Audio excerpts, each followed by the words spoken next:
The Royal Oaks Invitational. What a big tournament. It's the 68th annual playing. Did a nice preview video. Let's wrap it up. Here we go. It was a weekend, Friday, Saturday, Sunday. Royal Oaks Country Club, Vancouver, Washington. Brought in players from all around the region. It's an amateur event. And Dane Huddleston was the defending champion.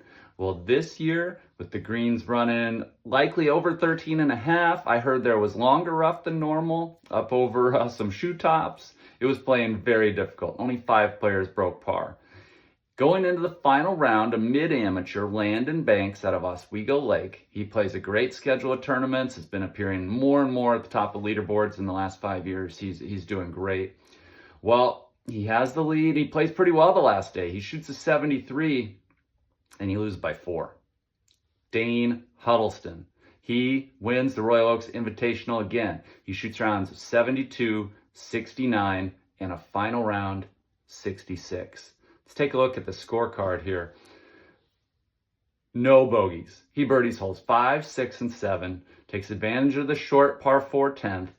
Avoids trouble on the water-filled 12th hole. Then picks up birdies on 15, caps it off with a birdie on 18 for a final round 66, post -9. I believe that's the same total he posted in 2024 when he won. Picks up a 4-stroke win. I've covered Dane Huddleston a lot here in 2025 Northwest Golf Report. He went on a heater in college golf and playing for Utah Valley, I believe it was.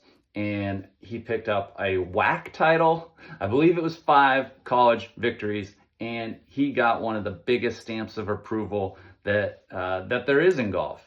He is transferring to the University of Illinois, that elite program led by Mike Small. It seems like they can do no wrong. And they've gone out and are going to bring Dane Huddleston onto their roster beginning this fall. Royal Oaks Invitational is such a big tournament. If you ever get a chance to play in it, you have to do it. I played in it twice. It's great. The conditioning is elite. The course is tree-lined and classic.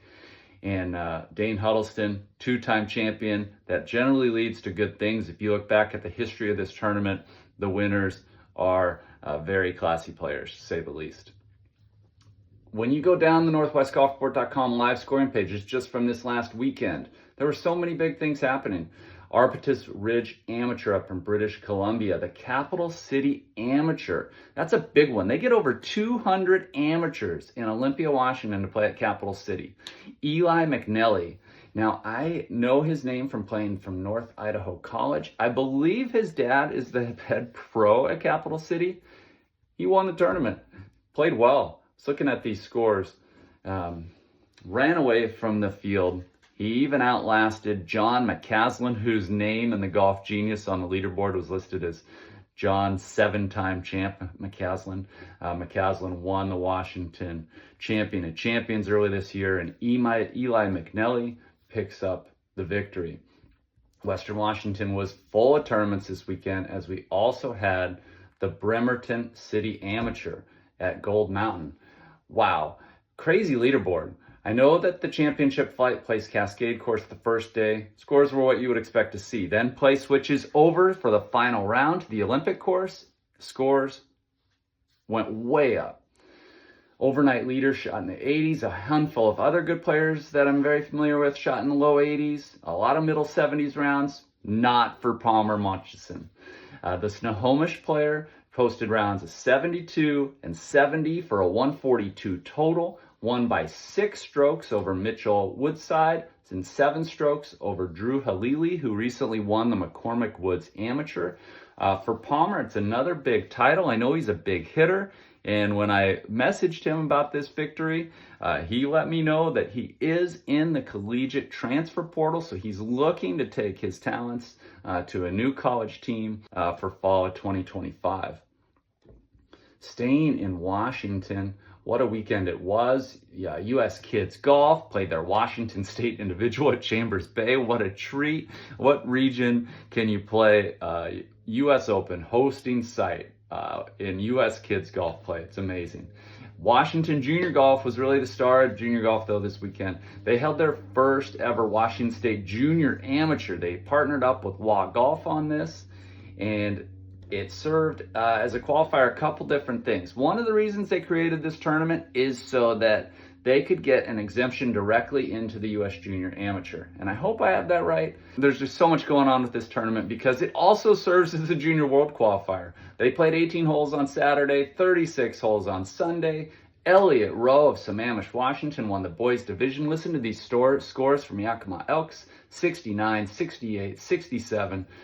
He held off a hard-charging Theodore Snyder of Gig Harbor. You've heard that name here at Northwest Golf Report before. Over in the girls division, the cream really rose to the top, and it was Nicole Tang. She posted rounds 67, 69, 66. That's a great 36-hole day, 69 and 66 in the final round for a minus 14 total. She finished ahead of Ruhan Wang, who's had a great year, and Sienna Lee, who's perhaps been the hottest junior up here in Washington in spring of 2025. This is all just from the weekend. You can access all these scores so quick, so easy, all from northwestgolfreport.com. I just love making this site for everyone, and I use it obviously to keep up and track and make the shout outs. British Columbia, the Women's Open. Let's take a look. This is a huge tournament. The purse is big. They're going to pay the winning professional $15,000. Was played June 5th through 7th. It's 4th annual. They were up at Nicholas North this go around in Whistler, so it's gone a little farther north. And they pulled a strong field, a lot of good amateurs. And the winner was a 14-year-old. Now, why did all these amateurs play in the tournament when it's a pro tournament? That's because the winner gets an exemption into the LPGA's Canadian Women's Open. What an honor. Clara Ding, she's 14 years old. Did a whole video on her on the winner of her huge national accomplishments. Clara Ding, 71, 66, 71, 208 total, minus 8, wins by 1 stroke. She's going to the Canadian Women's Open. Just an incredible resume. She's got to be one of the nation's top juniors and then in North America. And she's only 14, and she is racking up victories. She's not finishing at the top of the leaderboard. She's finishing on top.